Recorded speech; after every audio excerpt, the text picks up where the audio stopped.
మీ సంతాన కలను నిజం చేసుకునేందుకు ఈ రోజే 49 సంప్రదించండి 9390501418. తెలంగాణలో ఒక మంచి పాయింట్, బ్యాడ్ పాయింట్ ఏంటంటే ఎఫ్ఎస్ఐ అనేది లిమిట్ తీస్తాడు, ఫ్లోర్ స్పేస్ ఇండెక్స్. దానివల్ల ఏమైంది, ఎవరికి కావాల్సినంత కట్టుకుంటున్నాడు. ఇప్పుడు ఈ హై రేజ్ 200-300 కోర్స్ పెట్టి ఎవరైతే కొనుక్కుంటున్నారో వాళ్ళు అన్నీ ఎగ్జిక్యూట్ చేయలేకపోతారు. మీరు చూడండి, కావాలి మార్కెట్లో వెళ్ళి వాస్తవాలు చెక్ చేయండి. లాస్ట్ టైం ఆప్షన్ కూడా very few people are able to survive. Top of the top 10 companies వాళ్ళే. సో యావరేజ్ మీకు కోకాపేటలోనో లేదా ఆ ఏరియాలో financial district Gachibowli already full అయిపోయింది. మీరు ఒక టవర్, ఒక ప్రాజెక్ట్కి మినిమం 500-600 నుండి 1000 ఫ్లాట్లు ఉంటాయి. ఆల్రెడీ తెల్లాపూర్లో ఒక ప్రాజెక్ట్ ఉంది, 2200 ఫ్లాట్లు ఉన్నాయి. అంటే యావరేజ్ మనం ఒక 1000 తీసుకుందాం, ఒక హైరైజ్ బిల్డింగ్ 1000 తీసుకుంటే మీరు జస్ట్ 50 వేసుకోండి. 50 into 1000 ఒక్క ఏరియా. కోకాపేట 100 ఏరియాలు ఉన్నాయి హైదరాబాద్లో. అంటే ఒక్క కోకాపేటలో దాదాపు 50,000 ఫ్లాట్లు ఉన్నాయి. ఇంకొక 1,00,000 పైన ఫ్లాట్లు ప్రాసెస్లో ఉన్నాయి ఆ సరౌండింగ్ ఏరియాలో. ప్లస్ రానున్న బై 2030 డెఫినెట్గా ఈ స్టాండ్ అలోన్ బిల్డింగ్ కానీ లేదా హై రైజ్ బిల్డింగ్ కానీ మీరు తీసుకుంటే ఓవరాల్గా 4 నుండి 5 లక్షలు ఉంటాయి. ఓకే. అంటే ఇప్పుడు యాజ్ ఆఫ్ నో మనం 1 lakh అనేది హై ఏరియాస్.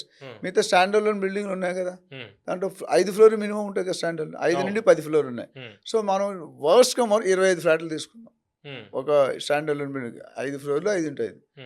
అలాంటివి ఎన్ని ఉన్నాయండి? కుక్కటపల్లి కానీ, నార్సింగి కానీ, లేదా నాగోలు కానీ, ఉప్పల్ కానీ, ఇవన్నీ పటాన్చెరు, వనస్థలిపురం, బాచుపల్లి, పటాన్చెరు, ఇప్పుడు ఒకప్పుడు మాదాపూర్ అన్నీ ఉన్నాయి. సో ఎందుకు ఉన్నాయి?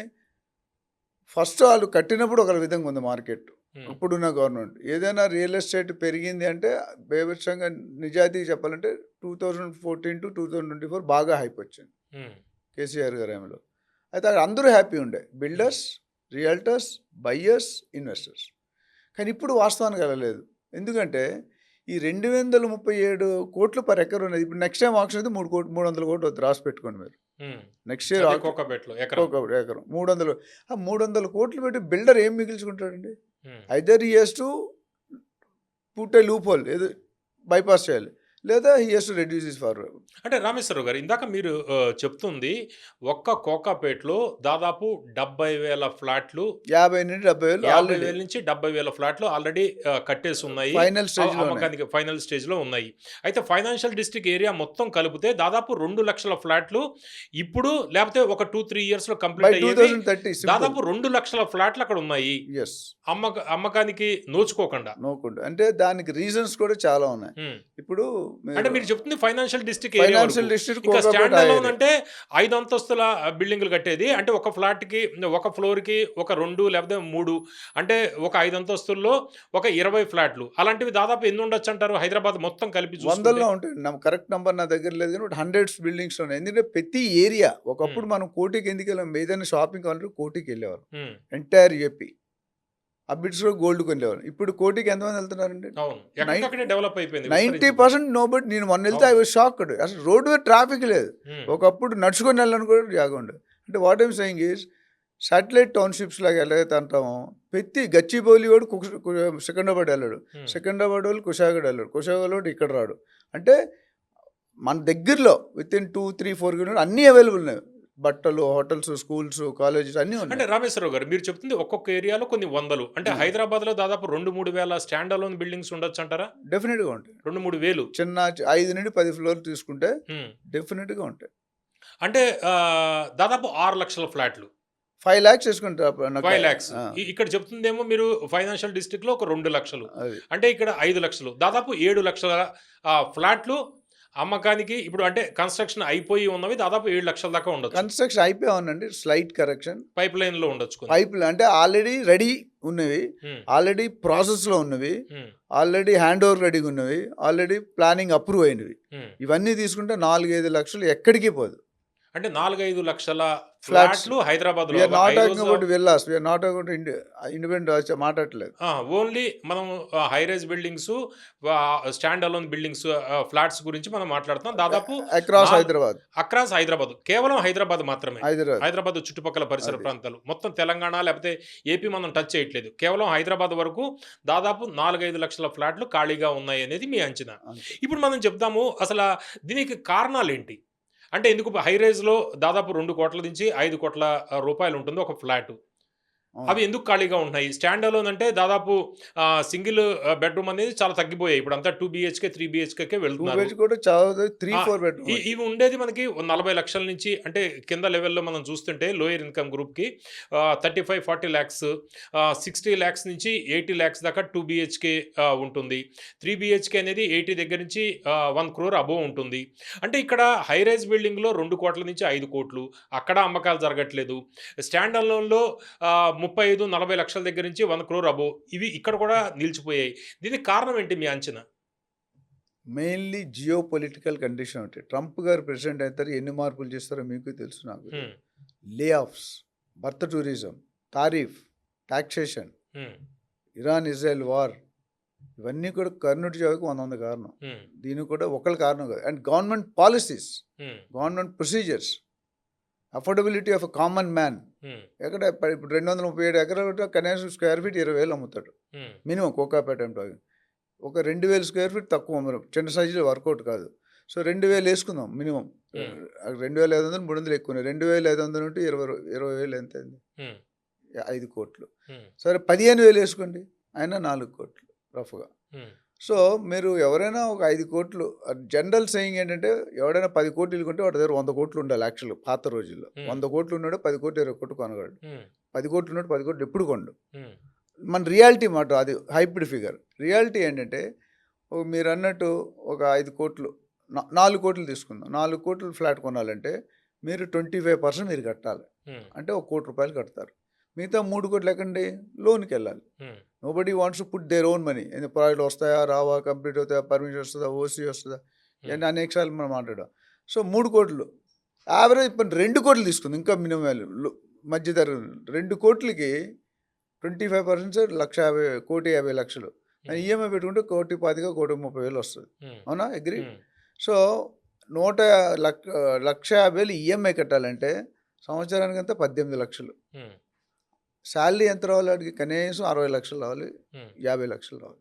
కనీసం 4 లక్షల రూపాయలు పర్ మంత్ అతనికి జీతం ఉంటే గానీ కొనే పరిస్థితి అంతే, ఉండదు. 50 లక్షలు యావరేజ్గా. ఓకే. ఇక్కడ సమస్య ఎక్కడ వస్తుంది ఇప్పుడు? అంటే సమస్య వీళ్ళకే ఇప్పుడు లే ఆఫ్స్ అన్ని వీళ్ళ మీదే ఉంటున్నాయా? ఇప్పుడు మన ఒరకెల్ హ్మ్. 30,000 ఎంప్లాయీస్ సింగిల్ నైట్ మార్చ్ 31 పీకేశారు. ఇండియాలోనే దాదాపు 10-15 వేలు. ఇండియాలో 12,000 మంది ఉన్నారు. హ్మ్. ఇప్పుడు వాళ్ళందరూ ఎక్కడికి వెళ్తారు? ఆల్రెడీ శాలరీ వస్తుంది, లగ్జరీ లైఫ్ ఎంజాయ్ చేస్తున్నారు, ఈఎంఐస్ కడుతున్నారు, ఈఎంఐస్ కమిట్ అయ్యారు. హ్మ్. ఎందుకంటే వాడు 5 లక్షల శాలరీ వస్తే 1,50,000 కట్టడం పెద్ద ఇష్యూ కాదు. హ్మ్. మిగతా కార్లు మిగతా కూడా ఉంటాయి. కానీ ఇప్పుడు ఆ 5 లక్షలు తీసి సడన్గా రోడ్డు మీద పడేస్తున్నారు హ్మ్. జాబులు. వాళ్ళందరూ ఇండియాకి వస్తున్నారు. ఇండియాకి వచ్చి ఏం చేస్తారు? రియల్ ఎస్టేట్ ఫస్ట్ భయపడుతున్నారు. నా హ్మ్. ఈఎంఐ ఎలా కట్టదు? 5 lakhs శాలరీ ఒకటి జీరో శాలరీకి వస్తే వాడు నిద్ర పడుతుందండి? హ్మ్. పట్టదు. ఆ దగ్గర ఉన్నవన్నీ అమ్ముకున్నా రాకపోవచ్చు అవి. హ్మ్. ఈ కొనేవాళ్ళు కూడా యంగ్ క్రీమ్, అంటే 25, 30 to 40లో. మనప్పుడు మీరు చూసుకుంటే 50 ఏళ్ళు 60 ఏళ్ళు వచ్చినప్పుడు కొనేవాళ్ళు ఇల్లు. రిటైర్మెంట్ అప్పుడు కొంత పీఎఫ్ డబ్బులు గ్రాట్యుటీ, ఉంచుకొని పిఎఫ్ ఆ వస్తుంది. డబ్బులతోటి కొనుక్కునేవాళ్ళు. ఇప్పుడు 20 ఇప్పుడు మన వాడు ఎంట్రీ లెవెల్‌లో జాబ్‌లో జాయిన్ అయిన వెంటనే ఒక 2 బీహెచ్‌కేనో 3 బీహెచ్‌కే నిన్న ఒక తీసేసుకుంటున్నారు. ట్రాన్సాక్షన్ క్లోజ్ చేయండి. అమ్మాయికి 30 years, హ్మ్. ఒక చిన్న పాప ఉంది. వచ్చింది డీలు, కొనేసింది, ఈఎంఐ ఉన్నాయని పెట్టేసింది, హ్మ్. బ్యాంక్లోనే అప్రూవ్ అయింది. ఇప్పుడు నెక్స్ట్ 6 నెలలు నుండి 1 year ఏమవుతుందని మీరు కానీ నేను కానీ గవర్నమెంట్ కానీ ఎవరు ప్రిడిక్ట్ చేయలేరు. Because Trump is. అంటే రామేశ్వరరావు గారు, ఇప్పుడు మీరు చెప్తుంది ఏంటంటే లే ఆఫ్స్ ఎక్కువగా ఉండడం అనేది కూడా ఒక కారణం. ఎస్, కొత్తగా ఫ్లాట్స్ కొనడానికి ఎవరు సిద్ధపడట్లేదు అనేది. భయపడుతున్నారు, పోస్ట్ పోన్ చేసుకుంటున్నారు. పోస్ట్‌పోన్ చేసుకుంటున్నారు. అయితే రెండో కోణం కూడా ఇక్కడ మనం చూడాలి కదా! ఎందుకంటే ఇప్పుడు కొంత నా సర్కిల్‌లో కొంతమంది నాకు చెప్తుంది ఏంటంటే, ఆల్రెడీ మేము ఫ్లాట్స్ తీసుకున్నాము, లే ఆఫ్స్‌లో ఉన్నాము. ఇప్పుడు ఉన్న ఫ్లాట్‌కి ఈఎంఐ కట్టుకోలేక ఫ్లాట్స్ కూడా అమ్ముకుంటున్న పరిస్థితి. ఈ లాస్ట్గా అమ్ముకుంటున్నారు, లాస్‌కి గెయిన్. అమ్ముకుంటున్నారు. అవి ఎందుకు ఉండొచ్చంటారు? ఆ టైప్‌లో కూడా పెరుగుతున్నాయా నాకు అవి అమ్మకాలకి? సెకండ్ సేల్స్, రీసేల్స్ కూడా రీసేల్. పెరుగుతుందండి. అండ్ కొంతమంది బిల్డర్లు ఒక విధంగా బాధపడుతుంది, ఇన్వెంటరీ ఎక్కువైపోయిందని. హ్మ్. కేసీఆర్ గారు గవర్నమెంట్లో it was a seller's market. Um. అంటే సెల్లర్ ఏ చెప్తే జరిగేది. ఈ జియో పాలిటిక్స్ అంటే ఇది ప్రపంచవ్యాప్తంగా జరుగుతున్న పరిణామాలు, లే ఆఫ్లు, దానికి స్టేట్ గవర్నమెంట్కి సంబంధం ఉండదు. అయితే ఇవి ఎన్ని ఉండొచ్చు అంటారు ఇవన్నీ? మన టోటల్ స్టాక్లోనా ఆ, ఆల్రెడీ అమ్మేసి నాకు తెలిసి ఇప్పుడు ఇబ్బంది పడుతుంది 50,000 నుండి 1,00,000 మంది they are trying to resell, cancel, extend. Um. అంటే ఇందాక మీరు చెప్పింది దాదాపు 4 నుంచి 5 లక్షల అవును. ఫ్లాట్ల అమ్మకానికి సిద్ధంగా ఉన్నాయి, లేకపోతే అమ్ముడు పోవట్లేదు అనేది మీరు 3 చెబుతున్నారు. ఆల్రెడీ రెడీ, ఆ, already in process, already in progress. ఇప్పుడు ఆల్రెడీ రీసేలే దాదాపు 50 నుంచి లక్ష దాకా 50,000 ఉండొచ్చు ఉంటుంది అంటారు. అక్రాస్ ది హైదరాబాద్ తీసుకుంటే. ఓకే. ఎందుకంటే మొన్న ఒక సింగిల్ షాట్ 12,000 మంది పీకేశారు ఉమ్. జాబ్. అట్లా అదొకటే మనకు తెలుసు. ఇన్ఫోసిస్ ట్రైస్ అన్ని చాలా కంపెనీలు సో చేస్తారు. అవన్నీ మెటా కూడా చేస్తుంది. 1,00,000 మంది అయితే తీసుంటారు నాకు తెలిసి. లాస్ట్ 1 yearలో 1,00,000 మంది తీసారా లేదా, ఓకే. ఇంకా ఎక్కువ. అంటే ఇప్పుడు కొనాలి అంటే రేపు మన ఉద్యోగం ఉంటుందా ఉండదా అనే ఒక అనుమానం, ఒక భయం. Uncertainty, Uncertainty. ఇన్సెక్యూరిటీ. ఎందుకంటే నేను ఇప్పుడు ఇవాళ ఉన్నాను, ఉమ్. సడన్ గా జూన్ అయిపోయింది, జూలైలో ఆగస్టు ఐఎమ్ రిమూవింగ్ 20,000 పీపుల్ అంటాడు. పెట్టేదంతా ఐటీ క్రౌడ్ అండి. మన తెలంగాణలో ఎస్పెషల్లీ హైదరాబాద్లో there are 50 to 60 lakhs IT employees ఇండియాలో. Oh. From Hyderabad they are doing 12.5 lakhs, Bengaluru 12.5 lakhs, అంటే 25 lakhs, మిగతా 35 lakhs across the other states. So ఎక్కువ ఇంపాక్ట్ ఎవరికి ఉంటుందంటే ఏ తలకాయకి అయితే 5 lakhs and 10 lakhs శాలరీ వస్తుందో వాళ్ళ మీద ఇంపాక్ట్ ఉంది. Latest technology work from home పెట్టారు. రెండోది మీకు 10 లక్షలు శాలరీ ఇస్తారు, మీ పేరు 10 మందిని పెట్టుకుంటా. సో ఏది 10 మంది అవుట్పుట్ ఎక్కువ ఇస్తారు, మీరు నేను ఇస్తానా? మేము ఇవ్వలేము. మనం యూ కెన్ మ్యాక్సిమం కష్టపడి 20 వరకు 2 మనుషులు అవుట్పుట్ ఇవ్వగలరు పడుకోకుండా చేస్తే. సో దే ఫండ్ అవుట్ ఫ్రెషర్స్కి 30,000-40,000, కొద్ది 1-2 years ₹1,00,000 ఇంకా అబో. మరి ఎవరైనా పెర్ఫార్మ్ ఉంటే 5-10 లక్షలు రావచ్చు అది. బట్ యావరేజ్ క్యాంపస్ ఇంటర్వ్యూస్ జరగడమే మానేసాయి engineering. Um. And they are taking degree people, normal degree. Engineering అయితే ఎక్కువ అవుతుందని ఏ ఏ effect ఏ కూడా ఉంది. ఎఫెక్ట్. అండ్ ఏ వచ్చాక 10 మంది 8 మంది మనుషుల పని ఒకటే చేస్తుంది. ఓకే. రామేశ్వరరావు గారు, ఇప్పుడు ఏదైనా కూడా మనకి డిమాండ్ సప్లై ఆధారంగానే వ్యాపారం జరుగుతూ ఉంటుంది. అయితే ఇప్పుడు మీరు చెప్తున్న దాని ప్రకారము డిమాండ్ అనేది తగ్గింది, సప్లై బాగా పెరిగిపోయింది. అంటే Yes. ఫ్లాట్స్ ఎక్కువగా ఉన్నాయి, డిమాండ్ కొనేవాళ్ళు లేరు అనేది. అంతే కదా? తగ్గారు బాగా. Hmm. లేరని చెప్పనని తగ్గారు. మరి దానివల్ల ఫ్లాట్ రేట్లు తగ్గుతున్నాయా? తగ్గవండి. ఎందుకు ఆ. తగ్గుతాయండి? Already builders are struggling. అంటే ఏడవలేక నవ్వుతున్నారు. ఉమ్. ఆఫీసు మీద రక్తం కనిపిస్తుంది కళ్ళల్లో. రియల్ ఎస్టేట్ రక్త కన్నీరు అంటారు. రియల్ ఎస్టేట్ రక్తం. ఎందుకంటే అది బిల్డర్సే కాదు, sellers, builders, agents, buyers, investors అందరూ. ఉమ్. ఇన్వెస్టర్ ఏం చేస్తాడు? నార్మల్గా ప్రాజెక్ట్ స్టార్టింగ్లో ఒక 30 ఫ్లాట్ 20 ఫ్లాట్ బుక్ చేస్తాడు, ఒక టవరో ఏదో ఒకటి. ఎంత కొంటాడు? స్టార్టింగ్ లో ప్రైస్. ఇంకా ఎస్పెషల్లీ ప్రీ లాంచ్ అయితే 20% కట్టి 80% కట్టాడు వాడు. ఉమ్. 1 year ఇచ్చుకొని దాని 30% లాభానికి అమ్మేస్తాడు. ఆ రిజిస్ట్రేషన్ కూడా చేసుకోవట్లేదు. ఉమ్. ట్రేడింగ్ అంటుంది, స్పెక్యులేషన్. అవును. సో అది ఒక బాపతి అగ్రిమెంట్ చేసుకున్న తర్వాత బయటకు వచ్చి అది అండర్స్టూడ్. ప్రీ లాంచ్ ఉన్నాడు, కొడుతున్నారు, కొంతమంది ఎత్తేస్తున్నారు. ఆ డబ్బులు కట్టినట్టు గోయిందా తిరుపతి తిరిగి దండం పెట్టడం. ఇప్పుడు ఫ్రీలాన్స్ కూడా రేరా అప్రూవల్ ఉన్నవే వెళ్ళాలి ఎవరైనా. ఫ్రీ లాంచ్ అంటే రేరా ఉండదు సార్. ఫ్రీలాన్స్ తర్వాత అంటే ఫ్రీలాన్స్ రేరాలో ప్రీ లాంచ్ 2 రకాలు ఉంటాయండి. బిల్డర్ దగ్గర 5% 10% డబ్బులు ఉంటాయి. 100 కోట్ల ప్రాజెక్ట్, నీకు 5 crores 10 crores ఓనర్కి ఇచ్చి జీపీఏ రాయించుకుంటా. ఓనర్కి వాడు కొనట్లో ఎంత రేట్లో ఇచ్చేస్తాడు. ఆ 10% పెట్టి 90% కలెక్ట్ చేయాలి. ఎప్పట్లో 30 daysలో. అప్రూవల్ రావడానికే మన గవర్నమెంట్లో ఏ గవర్నమెంట్ అయినా 3, 4, 5 నెలలు పడుతుంది. వాడడానికి తిరగాలి, ఇవన్నీ ఉంటాయి అక్రాస్ ది టేబుల్. సో ఇప్పుడు ఏం చేస్తారు? ప్రీ లాంచ్ అంటే క్యారెట్ చూపిస్తున్నాడు మీకు. క్యారెట్ అంటే అర్థం ఏంటి? నేను 10,000 అమ్ముతున్నా, ఎక్కడ ఉప్పల్లోనో లేదా ఎల్బీనో 10,000 మంచి యావరేజ్ గుడ్ బిల్డింగ్. 10,000 నీకు 4,000 డిస్కౌంట్ ఇస్తాయి. ఈ ప్రాజెక్టు 3 to 4 years డెలివరీ, అంటే 50 నెలలు అనుకోండి. సో 10,000 మీకు 3,500 4,000 తగ్గిస్తారు. అంటే మనకి 65%లో 35%, 10,000 కంటే 3,500 డిస్కౌంట్. పక్కన 10,000 అమ్ముతున్నాడు already ready to it flat.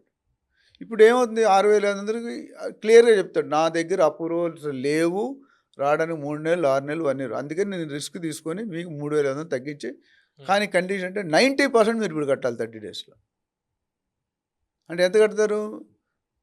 10,000లో మీరు 9,000 కట్టేస్తున్నారు. ఆ 1,000 అనేది హ్యాండ్ ఓవర్.